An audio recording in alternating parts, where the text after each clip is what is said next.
Hello students, welcome to my YouTube channel easy learning. इस video में हम BEGS183 की बुक जिसका नाम है राइटिंग एंड स्टडी स्किल, इसके 5th यूनिट के फर्स्ट मोस्ट इम्पोर्टेंट क्वेश्चन पर डिस्कशन करेंगे। तो गाइज, हमारे यूनिट का नाम है developing different types of paragraph.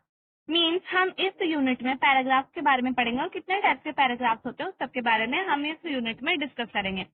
तो फर्स्ट क्वेश्चन है हमारा, how can cohesive devices be used to bring about coherence in a paragraph, or what aspects should be kept in mind to ensure coherence and cohesion while writing a paragraph। तो video start करने से पहले मैं आपसे कहना चाहती हूँ, अगर आपने मेरे चैनल को सब्सक्राइब नहीं किया तो प्लीज मेरे चैनल को सब्सक्राइब करें, वीडियो को लाइक करें, शेयर करें। एंड अगर आपको नोट्स चाहिए तो आप व्हाट्सएप पर कांटेक्ट कर सकते हैं, व्हाट्सएप नंबर मैं डिस्क्रिप्शन में डाल दूंगी। तो चलिए वीडियो स्टार्ट करते हैं। सबसे पहले हम देखेंगे बेसिकली ये जो क्वेश्चन है हमारा, कोहेरेंस और कोहेंशन क्या होती है उसके बीच में हमें डिफरेंस बताना है, वो हम पैराग्राफ में यूज करते हैं। तो सबसे पहले हमारा जो टॉपिक रहेगा वो रहेगा coherence. Coherence implies that a paragraph should logically and smoothly connect one idea to the next।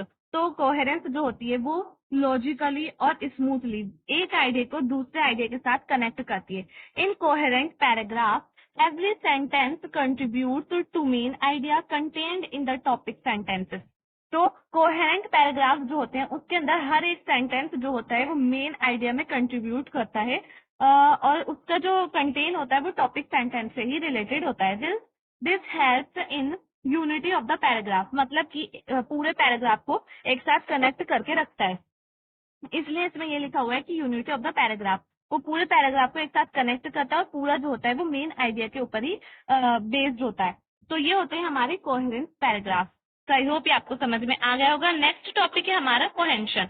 तो कोहेंशन क्या होता है? बाय यूजिंग कोहेंसिव डिवाइसेस और सिग्नल वर्ड्स और साइन पोस्ट। तो कोहेंशन जो होती है फिर कोहेंसिव डिवाइसेस, इसको हम सिग्नल वर्ड्स भी कहते हैं, साइन पोस्ट भी कहते हैं, बिटवीन सेंटेंसेस और at the beginning of the sentences. तो ये जो कोहेंसिव डिवाइसेस होती है ये सेंटेंसेस के बीच में आ सकती है या फिर सेंटेंसेस के स्टार्टिंग में भी आ सकती है, बिगिनिंग में भी आ सकती है। We make a paragraph coherent. These devices help us as a writer to move smoothly from one sentences to the next sentences। तो कोहेंसिव डिवाइस जो होती है या फिर कोहेंशन जो होती है उसकी हेल्प से जो राइटर होता है, अगर कोई राइटर कोई भी पैराग्राफ लिख रहा है तो वो एक सेंटेंस से दूसरे सेंटेंस पर इजीली मूव कर पाता है, स्मूथली मूव कर पाता है कोहेंशन की हेल्प लेकर। And show logical relationship between sentences. तो कोहेंशन की हेल्प से कोई भी राइटर लॉजिकली रिलेशनशिप जो होता है सेंटेंसेस के बीच में वो दिखा पाता है। तो आई होप ये आपको समझ में आ गया होगा। ये हमारा फर्स्ट क्वेश्चन था, कोहेंशन एंड कोहेरेंस में हमें डिफरेंस बताना था। सेकंड क्वेश्चन है हमारा, व्हाट इज द पैराग्राफ। तो ये क्वेश्चन भी हम इसी वीडियो में लेंगे क्योंकि वीडियो ज्यादा लेंथी नहीं हुई है। तो हम पैराग्राफ के बारे में जानेंगे। A paragraph is a brief piece of writing that's around 7 to 10 sentences long. तो पैराग्राफ, आपको पता है पैराग्राफ छोटे छोटे होते हैं, तो इसलिए यहाँ पे लिखा हुआ है ब्रीफ पीस ऑफ राइटिंग होता है पैराग्राफ, जो कि 7 से लेकर 10 सेंटेंसेस के मतलब 10 सेंटेंसेस तक का होता है। कोई भी पैराग्राफ जब हम लिखते हैं तो वो उसमें से 7 से लेकर 10 सेंटेंसेस तक आ सकता है। अगर हम ज्यादा बड़ा करेंगे तो वो पैराग्राफ नहीं होगा। The paragraph form refers to a group of sentences focusing on a single topic. तो पैराग्राफ जो होता है वो सिंगल टॉपिक पर बेस्ड होता है और उसके अंदर जो है सिर्फ और सिर्फ ग्रुप ऑफ सेंटेंसेस पर फोकस किया जाता है, यानी कि उसके अंदर काफी सारे सेंटेंसेस होते हैं, इसलिए ग्रुप ऑफ सेंटेंसेस इसमें लिखा है। There are 3 main parts of a paragraph. तो पैराग्राफ जो होता है उसके 3 मेन पार्ट्स होते हैं। पहला होता है टॉपिक सेंटेंसेस, जिसके अंदर it has a main idea, इसमें जो है मेन आइडिया होता है टॉपिक सेंटेंसेस में। सेकेंड है सपोर्टिंग सेंटेंसेस। तो सपोर्टिंग सेंटेंसेस जो होते हैं उससे हमें डिटेल्स के बारे में पता चलता है, details that relate to and support the topic sentence. तो जो टॉपिक सेंटेंस होते हैं वो सपोर्ट करते हैं जो डिटेल्स होते हैं हमारी उनको रिलेट करने के लिए। लास्ट होता है इसका थर्ड, कंक्लूडिंग सेंटेंसेस, यानी कि जब हम उसको एंड कर रहे होते हैं तो उसके अंदर कुछ कंक्लूडिंग सेंटेंसेस होते हैं। अ ब्रीफ रिफ्लेक्शन और statement about the main idea. तो मेन आइडिया जो होता है उसके बारे में हम ब्रीफ रिफ्लेक्शन या फिर कुछ स्टेटमेंट होती है हमारी जो हम देते हैं मेन आइडिया से रिलेटेड, जिस पर हम अपना पैराग्राफ लिख रहे होते हैं।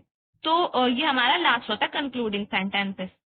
To write your own paragraph begin with your main idea, brainstorm or to form your supporting sentences, form a topic sentences and write a conclusion. तो आई होप ये आपको समझ में आ गया होगा। जब भी कोई इंसान, कोई भी व्यक्ति अपना पैराग्राफ, खुद का पैराग्राफ लिख रहा होता है, तो वो मेन आइडिया से स्टार्ट करता है, फिर उसके बाद उसमें वो सपोर्टिंग सेंटेंसेस डालता है, कुछ सपोर्टिंग चीजें जो होती है, सपोर्टिंग थिंग्स जो होती है, वो अपने जो पैराग्राफ होता है उसको स्ट्रॉन्ग बनाने के लिए, तो वो उसके लिए कुछ सपोर्टिंग सेंटेंसेस डालता है, एंड देन उसके बाद वो उसको एंड कर देता है और एंड में वो कंक्लूजन डालता है। अब यहाँ पर लिखा है डेफिनेशन पैराग्राफ की, तो हम देख लेते हैं पैराग्राफ की क्या डेफिनेशन होती है। अगर आपके एग्जाम में आएगा तो आपको डेफिनेशन डेफिनेटली लिखनी पड़ेगी, बहुत ज्यादा इंपॉर्टेंट होती है। अ paragraph is a collection of related sentences about certain topic. कोई भी टॉपिक है, कोई भी एक निश्चित टॉपिक होता है, उस पर हम कुछ सेंटेंसेस लिखते हैं, रिलेटेड सेंटेंसेस लिखते हैं, उनको कलेक्ट करते हैं, उसी को हम पैराग्राफ बोलते हैं। It has a main topic और idea that is the most important thing of the paragraph.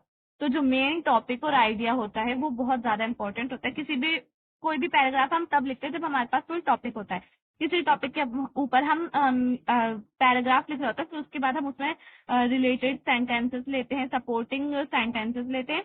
The sentences support that idea. तो उसके लिए हम कुछ ऐसे सेंटेंसेस लेते हैं जो कि हमारे मेन आइडिया को सपोर्ट करते हैं, और उसी से मिलकर 7 to 10 सेंटेंसेस का हमारा एक पैराग्राफ तैयार हो जाता है। A good paragraph is a strategically organized to maintain flow. तो हमारा जो पैराग्राफ होता है उसकी एक स्ट्रैटेजी बनाई जाती है, उसके अकॉर्डिंगली हम अपना पैराग्राफ तैयार करते हैं। तो गाइज आई होप आप लोगों को ये समझ में आ गया होगा। अगर आपको वीडियो पसंद आया तो प्लीज वीडियो को लाइक करें, शेयर करें एंड चैनल को सब्सक्राइब करना ना भूलें। कमेंट्स करके जरूर बताएं आपको वीडियो कैसी लगी। नेक्स्ट क्वेश्चन, थर्ड क्वेश्चन हम नेक्स्ट वीडियो मिलेंगे। So thanks.